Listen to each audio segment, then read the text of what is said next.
Today I'm going to change the front left wheel bearing on this Mazda 6 2.2 Skyactiv diesel because it had failed the MOT because of the wheel bearing. So as you can see, this is a bolt-on wheel bearing, so I really hope I will not have to remove the ball joint and the tie rod end. Just basically remove the brake assembly, put it aside, push out the axle, and I can remove the wheel bearing and slide the new one back on, bolt it back on, and hopefully that will be the case. So stay tuned if you want to see how it goes. Car lifted, supported on the axle stand, wheel removed, and now let me tell you what I'm going to do, or what I plan to do. So basically removing the brake assembly with the caliper holding bracket together. So just undoing this bolt and the bottom one, which is down there, undo them, hang the brake caliper assembly onto the coil spring of the car. But before, I will undo the axle nut. If you have someone, ask someone to step on the brake pedal while undoing the axle nut, or use a big impact gun and a socket for this. Or if you are alone, you can stick a screwdriver in here to the vented grooves, so when you are undoing the wheel nut, it will stop the rotor or the disc from spinning or turning, and you will be able to undo the nut. Axle nut broken loose. I used an impact gun with a 32 mm hex socket on it. I put it back flush with the drive shaft, and I'm going to hit it with a hammer so that I get the drive shaft moving.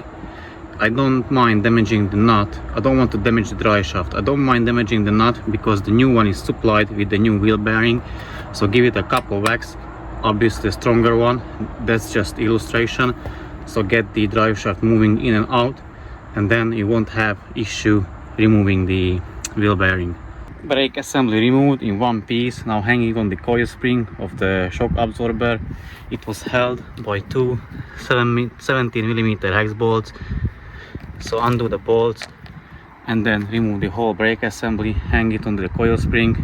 Now I'm going to undo the rotor, or remove the rotor. Here is a hole for the checking bolt, so I'm gonna try that, hope it will work.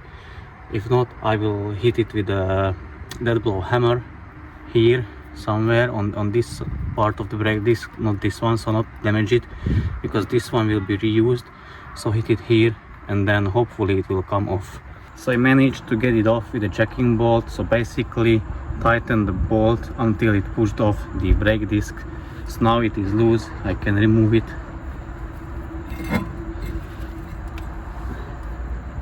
And then you will see the bolts for the wheel bearing exposed. Also, first I will remove the ABS sensor. I need to find it where it is first. Then I will remove it, and then lastly the wheel hub. So here are the bolts for the wheel bearing. There is 4 of them, 2 on the bottom as you can see, and 2 on the top. They are size 14 mm bolts. I'm going to use this offset spanner because it has good access, so I can put it onto the bolt and undo it this way.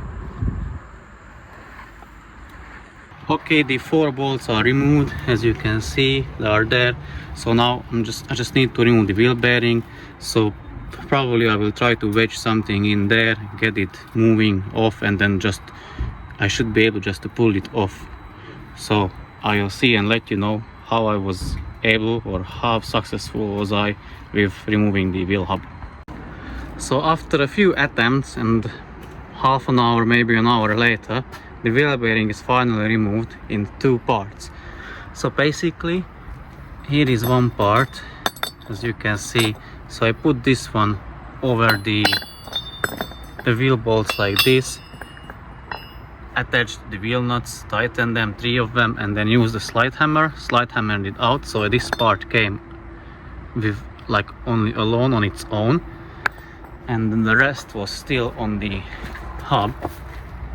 So this part was so rusty, so I had to use 2 chisels and basically.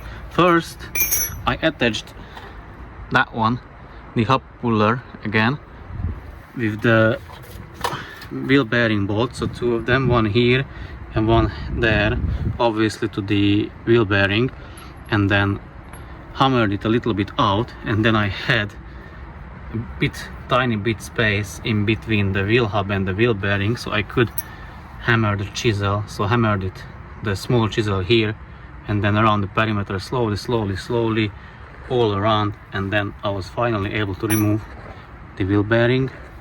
The wheel speed sensor, the ABS sensor, is here. It was toasted, so the car needs a new one. It is held by a 10mm bolt. I had to hammer it out from this side. Now I'm going to clean the surface and put back the new wheel bearing.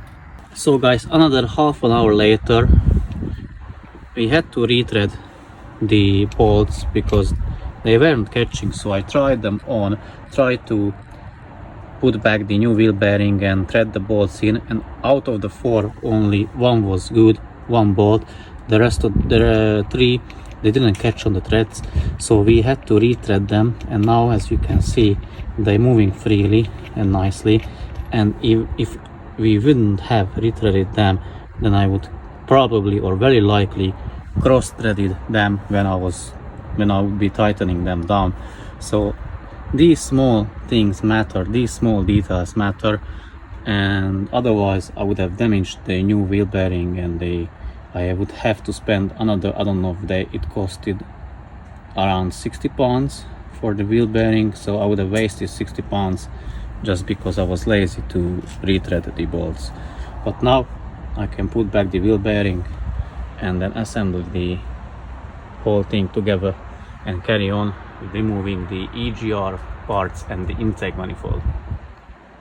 New wheel bearing back in its place. What you need to make sure or make aware that the bolts, you put them all 4 in and then start to tighten them, and tighten them just tight, and then finally in a cross pattern or a star pattern. So let's say start with this one and with this one and this one, so make it tight. And also I put some thread locker on the threads as well, so make sure you put as well, because it had thread locker on them. So now I'm going to put back the axle nut, tighten it down, put back the wheel, the brake disc, the brake assembly, the wheel, and the job is done.